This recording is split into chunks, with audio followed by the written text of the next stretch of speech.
The roar of incoming missiles has become an all too familiar sound in many parts of Israel, leaving residents not just alarmed, but deeply disoriented, physically, mentally, and emotionally. What was once a jarring, exceptional experience is now a persistent backdrop for many Israelis living near the country's borders or in cities that are routinely targeted during escalations in conflict. For many, the psychological impact of these sirens and explosions can be as devastating as the physical threat itself.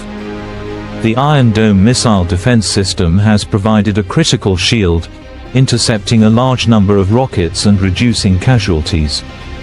However, its mechanical hum and the thunderous sound of interceptions in the sky are still harrowing reminders of danger overhead.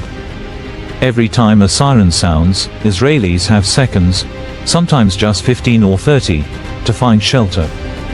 This countdown, repeated countless times, fractures a sense of normalcy.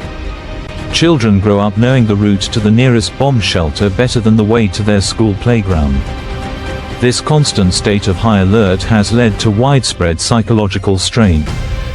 Anxiety disorders, insomnia, and symptoms of post-traumatic stress disorder are increasingly reported, particularly among residents in the south near Gaza, who have lived under the threat of rockets for more than a decade.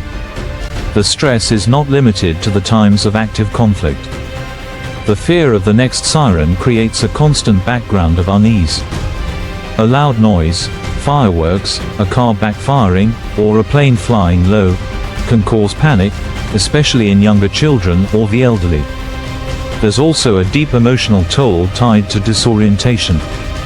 Parents grapple with explaining the chaos to their children while trying to remain composed.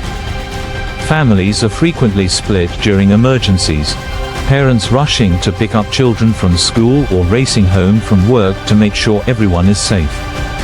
The unpredictability of daily life creates logistical chaos and emotional fatigue.